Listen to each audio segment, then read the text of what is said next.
Hello everyone, ओम सार coaching को तुम मानक स्वागत। आज वीडियो रे आमे नवम श्रेणी जीवविज्ञान बहिर पंचम अध्याय रोग और ताहार निराकरण विषयर प्रश्न उत्तर को आलोचना करिबा। किंतु ता पूर्व जदि आपण माने ए पर्यंत ओम सार कोचिंग चैनल को सब्सक्राइब करि नाहंती ताहले एबे ही सब्सक्राइब करि दियंतु। प्रश्नावलीर प्रथम प्रश्न देछि, स्वास्थ्यर संज्ञा कौन? गोष्ठीगत और व्यक्तिगत स्वास्थ्य किपरि परस्पर संबंधित उदाहरण सह वर्णना कर।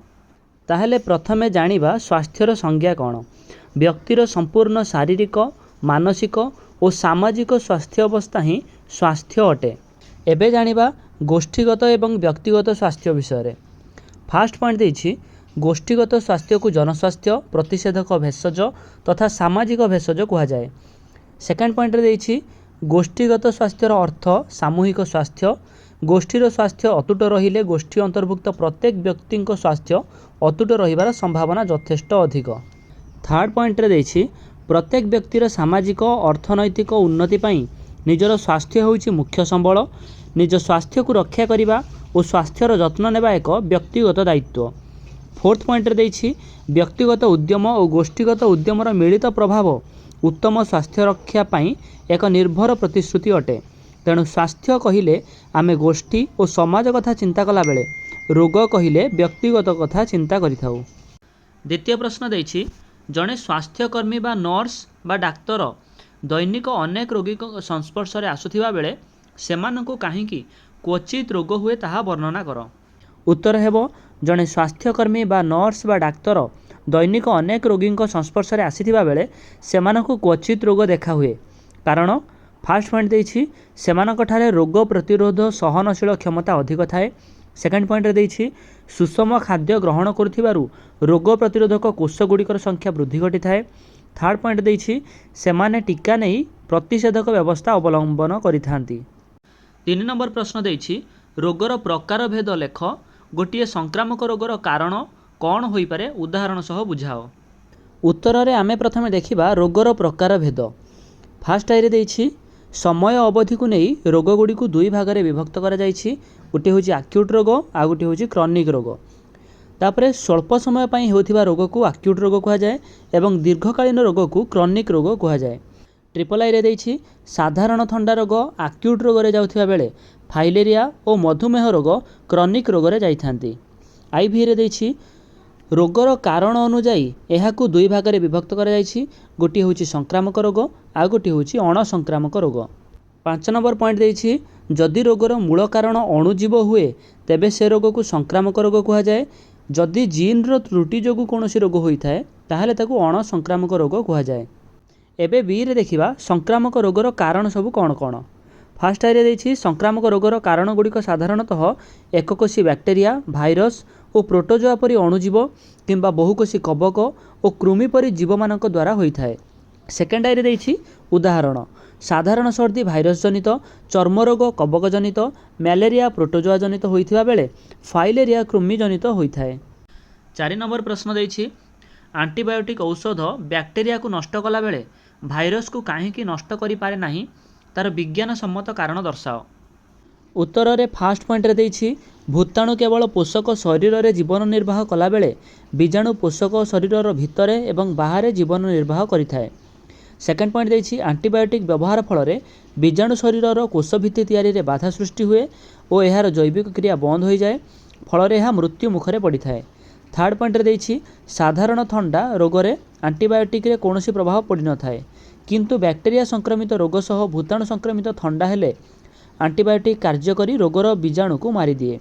फोर्थ पॉइंट देछि, भूताणु को मारिबा पई औषध प्रयोग करिवार अर्थ शरीरर जीवकोष को नष्ट करिबा। 5 नंबर क्वेश्चन देछि, रोगीर चिकित्सा निमंते की पद्धति अवलंबन करा जाए उदाहरण सह वर्णना कर। उत्तर रे लेखिबा, साधारणतः दुईटी उपाय रे रोगीर चिकित्सा करा जाइथाए। यथा फास्ट पॉइंट देछि, रोग द्वारा सृष्टि होउथिबा उपसर्ग को आयत्त करिबा और रोग सृष्टिकारी अणुजीव मानकु विनाश करिबा। सेकेंड पॉइंट देछि, उदाहरण ज्वर हेले शरीरर तापमात्रा वृद्धि हेबा संगे संगे विभिन्न अंगरे पीड़ा सृष्टि हुए। तेणु प्रथम पर्याय रे वेदना निवारक औषध प्रदान करा जाए और तापरे एंटीबायोटिक औषध प्रयोग द्वारा रोग जीवाणुर विनाश करा जाइथाए। थर्ड पॉइंट देछि, रोग सृष्टि हेला परे चिकित्सित हेबा अपेक्षा रोग न हेबा पई प्रतिषेधक व्यवस्था ग्रहण करिबा श्रेयस्कर अटे।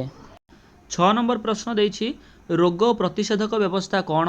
आम शरीर में रोग प्रतिरोधक शक्ति किपरि वृद्धि करा जाई पारिबो ताहा उल्लेख कर। ताहेले आमे एठारे यार उत्तर को दुई भाग में लिखिपारिबा। प्रथमे ए रे मु लिखिछि रोगर प्रतिषेधक व्यवस्था दुईटी उपाय करा जाई थाए। गोटे होछि साधारण व्यवस्था एवं द्वितीयटी होछि निर्दिष्ट व्यवस्था। तापर आई रे देछि संक्रमणशील रोगर अणुजीव मानकर प्रत्यक्ष संस्पर्श रे आसीबा द्वारा संक्रामक रोग व्यापी थाए। एहाकु रोकिबाकु साधारण व्यवस्था कहा जाए। सेकेंड आई रे देछि रोगर निर्दिष्ट प्रतिषेधक व्यवस्था कहिले टीकाकरण पद्धति को बुझाए।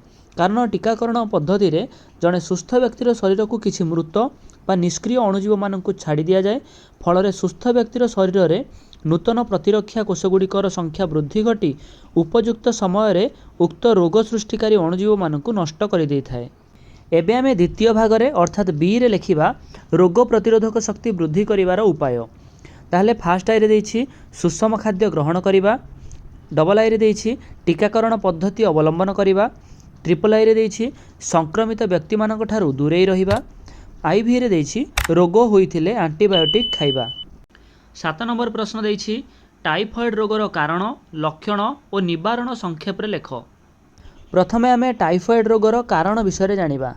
फास्ट पॉइंट रे देछि टाइफॉइड रोगीर मलरे थिबा साल्मोनेला टाइफी नामक एक बैक्टेरिया द्वारा एही रोग व्यापी थाए। सेकेंड पॉइंट रे देछि एहा एक जलवाहित रोग होइथिबारु रोगी शरीररू एही बैक्टेरिया गुड़िक निर्गत होई खाद्य और जल माध्यम सुस्थ लोकर शरीर में प्रवेश करी रोग सृष्टि करिथांती। एबे आमे देखिबा टाइफॉइड रोगर लक्षण। रोगर प्रथम अवस्था मुंड व्यथा, दुर्बलता, तंटी दरज और कोष्ठकाठिन्य भली लक्षण मान प्रकाश पाई धीरे धीरे ज्वर आरंभ होता है। परे क्षुद्रांतर घा हुए और परवर्ती अवस्था बांति, तरल झाड़ा और उदर जंत्रणा होता है। एबे आमे देखिबा टाइफॉइड रोगर चिकित्सा, निवारण और नियंत्रण केमिति करा जाई परिबो। फास्ट पॉइंट देछि रोगी को तापमात्रा ह्रासकारी औषध सह एंटीबायोटिक औषध दे चिकित्सा करा जाए। सेकेंड पॉइंट देछि रोगी को संपूर्ण विश्राम दिया जाए। थर्ड पॉइंट देछि रोगीर मल जेपरी सर्वसाधारण व्यवहार करुथिबा जलाशय रे न मिसे सेथिप्रति सतर्कता अवलंबन करिबा उचित। आईवी रे देछि खाद्य को घोड़ाई रखिबा सह सेथिरे जेपरी माछी बसिबे नाही ता प्रति विशेष नजर रखिबा उचित। 8 नंबर क्वेश्चन देछि पोलियो रोगर कारण, लक्षण और निवारण संक्षेप रे वर्णना कर। ताहेले प्रथमे आमे देखिबा पोलियो रोगर कारण। फास्ट पॉइंट देछि पोलियो एक एंटेरोवायरस जनित रोग। सेकेंड पॉइंट देछि एही रोगर अणुजीव रोगीर मल द्वारा रोगी शरीररू निर्गत होई खाद्य और जल माध्यम सुस्थ व्यक्तिर शरीर में प्रवेश करिथाए। थर्ड पॉइंट देछि परे एही भाइरस गुड़िक सुस्थ लोकर अंत्रनली रक्त दे केंद्रीय स्नायुतंत्र में पहुँची सेठारे रोग सृष्टि करिथांती। तापर देखिबा पोलियो रोगर लक्षण सब कौन कौन।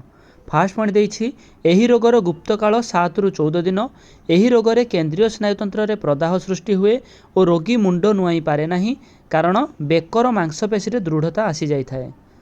द्वितीय लक्षण देछि एही रोगरे पक्षाघात सह अत्यधिक ज्वर, मुंड व्यथा और सर्वांग पीड़ा अनुभव हुए। जदि एही रोगरे कंठनली और श्वासनली आक्रांत हुए तेबे रोगी मृत्यु मुखरे पड़ी थाए। एबे आमे देखिबा पोलियो रोगर चिकित्सा और निवारण विषय। फास्ट पॉइंट देछि प्राथमिक अवस्था रे अस्त्रोपचार द्वारा पोलियो रोगरू मुक्ति मिली थाए किंतु परवर्ती अवस्था रे एही विशेष फलप्रद हुए नाही। सेकेंड पॉइंट देछि एही रोग निवारण निमंते निरापद और फलप्रद टीका बाहरी। उक्त टीका को नहीं आमे एही रोगरू मुक्ति पाई परिबा। 9 नंबर रे प्रश्न देछि पार्थक्य दर्शाओ। करे देछि गोष्ठीगत स्वास्थ्य और व्यक्तिगत स्वास्थ्य एमानक मध्य पार्थक्य आमे देखिबा। एठारे पार्थक्य दर्शाओ रे बाम पाखरे लिखा जाइछि गोष्ठीगत स्वास्थ्य। तार फास्ट पॉइंट देछि गोष्ठीगत स्वास्थ्यर अर्थ सामूहिक स्वास्थ्य अटे। सेकेंड पॉइंट देछि गोष्ठीर स्वास्थ्य अतुट रहिले गोष्ठी अंतर्भुक्त प्रत्येक व्यक्तिंकर स्वास्थ्य अतुट रहिबार संभावना यथेष्ट अधिक थाए। थर्ड पॉइंट देछि स्वास्थ्य कहिले आमे गोष्ठी और समाज कथा चिंता करिथाउ। ठीक सेमिति डाहाण पाखरे व्यक्तिगत स्वास्थ्य विषय देछि। फास्ट पॉइंट रे व्यक्तिगत स्वास्थ्यर अर्थ हेउछि निजस्व स्वास्थ्य। सेकेंड पॉइंट रे देछि प्रत्येक व्यक्तिर सामाजिक अर्थनैतिक उन्नति पई ता निजर स्वास्थ्य मुख्य संबल अटे। निज स्वास्थ्यर जत्न नेबा एक व्यक्तिगत दायित्व अटे। थर्ड पॉइंट देछि रोग कहिले आमे व्यक्तिगत कथा चिंता करिथाउ। तापरे खरे देछि सुस्थ और निरोग मध्य पार्थक्य। ताहले सुस्थ रे फास्ट पॉइंट लिखिबा निरोग बा रोगमुक्त अवस्था को स्वास्थ्य कहुए। सेकेंड पॉइंट देछि सुस्थ लोकर मानसिक और शारीरिक कार्यदक्षता ठीक रही थाए। तापरे निरोग रे फास्ट पॉइंट देछि सुस्थतारे व्यतिक्रम न घटिले ताहाकू निरोग कहुए। सेकेंड पॉइंट देछि निरोग लोकर मानसिक और शारीरिक कार्यदक्षता ठीक रही थाए। एबे आमे देखिबा आक्यूट रोग एवं क्रॉनिक रोग मध्य पार्थक्य। जो रोग स्वल्प समय पाई होई थाए ताहाकू आक्यूट रोग कहुए। उदाहरण रे आसीबो साधारण थंडा। ठीक सेमिति जो रोग दीर्घ दिन पाई बा सारा जीवन भोगिबा पाई पड़े ताहाकू क्रॉनिक रोग कहुए। उदाहरण रे फाइलेरिया एवं मधुमेह। तापरे घरे देखिबा संक्रामक रोग एवं अणसंक्रामक रोग मध्य पार्थक्य। प्रथमे आमे देखिबा संक्रामक रोग। जदि रोगर मूल कारण अणुजीव बोली जणा पड़े ताहले सही रोग को संक्रामक रोग कहुए। उदाहरण रे जिवे जख्मा, जादू, काछुक एवं कुंडिया। ठीक सेमिति अणसंक्रामक रोग रे जीन रे त्रुटि, शरीरर कार्यधारा रे त्रुटि किंबा खाद्य अभाव बा आधिक्यरु हेउथिबा रोग को अणसंक्रामक रोग कहुए। उदाहरण रे जीव sickle cell, anaemia, marasmus, kwashiorkor एवं अंधार कणा। तापरे उंरे देछि साधारण चिकित्सा व्यवस्था एवं निर्दिष्ट चिकित्सा व्यवस्था मध्य पार्थक्य। प्रथमे आमे देखिबा साधारण चिकित्सा व्यवस्था। फास्ट पॉइंट देछि संक्रमणशील रोगर अणुजीव मानकर प्रत्यक्ष संस्पर्श रे आसीबा द्वारा संक्रामक रोग व्यापी थाए। एहाकू रोकिबाकू साधारण चिकित्सा व्यवस्था कहुए। सेकेंड पॉइंट देछि वायु माध्यम रे प्रसारित हेउथिबा रोग क्षेत्र रे रोगी को जनगहली ठारू अलगा रखी रोग को रोका जाई पारुछि। तापरे अछि निर्दिष्ट चिकित्सा व्यवस्था। रोगर निर्दिष्ट प्रतिषेधक व्यवस्था कहिले टीकाकरण पद्धति को बुझाए। सेकेंड पॉइंट देछि टिटानस, डिप्थेरिया, लहराकाश, मिलीमिला और पोलियो इत्यादि रोग पई टीकाकरण व्यवस्था रही। चौरे प्रश्न देछि एनोरेक्सिया नर्भोसा एवं बुलिमिया नर्भोसा। एनोरेक्सिया नर्भोसा रे फास्ट पॉइंट हबो एही रोग एक मानसिक रोग जहाँकि 10 रु 30 वर्ष बयसर झील मानक ठारे अधिक देखा जाए। सेकेंड पॉइंट देछि कृषकाय शरीर गठन निमंते एमाने खाद्य ग्रहण करने को कुंठा बोध करिथांती। थर्ड पॉइंट देछि शरीर मोटा होई सौंदर्य हानि हेबार भय एमानक ठारे रही थाए। एबे देखिबा बुलिमिया नर्भोसा विषय रे। एही रोग रे पीड़ित रोगी निजर नियंत्रण हराई अत्यधिक खाद्य ग्रहण करिथाए।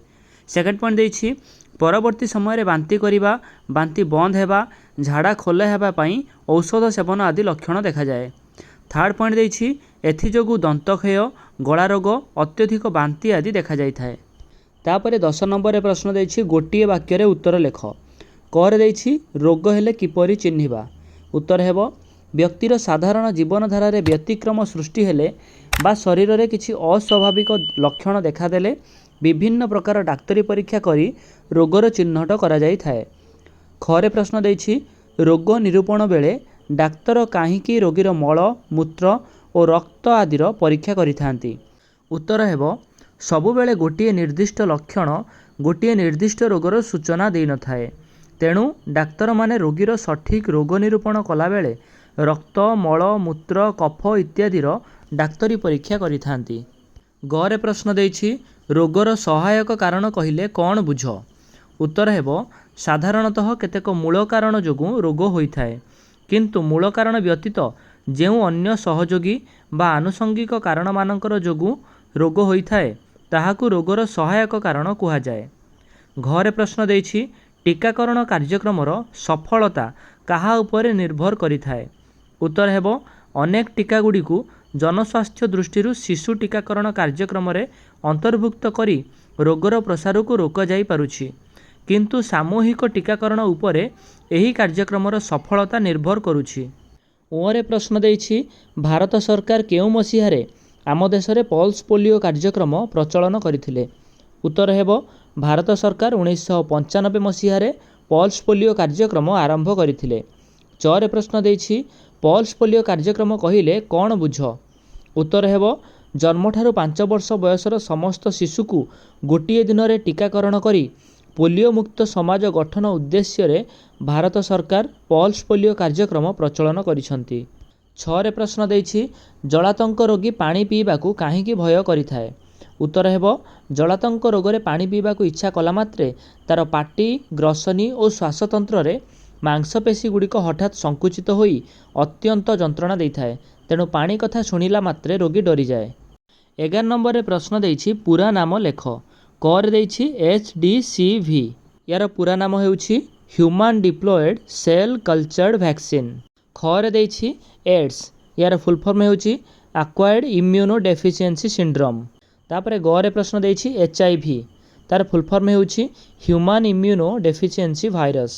12 नंबर रे प्रश्न देछि शून्य स्थान पूरण कर। क रे देछि हेपाटाइटिस रोगीर रक्त रे डैश र मात्रा बढ़ी जाई थाए। उत्तर हेब बिलिरुबिन। ख रे देछि टाइफॉइड डैश बैक्टीरिया द्वारा व्यापी थाए। उत्तर हेब साल्मोनेला टाइफी। ग रे प्रश्न देछि माइकोबैक्टेरियम ट्यूबरकुलोसिस डैश रोग सृष्टि करे। उत्तर हेब जख्मा। घ रे प्रश्न देछि विश्व को पोलियो मुक्त करिया पई WHO डैश कार्यक्रम आरंभ करिसंती। उत्तर हेब पल्स पोलियो कार्यक्रम।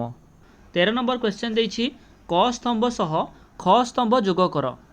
एठारे जलवाहित रोग हेउछि हेपाटाइटिस ए, स्पर्शजनित रोग हेउछि जादू, वायुवाहित रोग हेउछि जख्मा, रक्तजनित रोग हेउछि हेपाटाइटिस बी।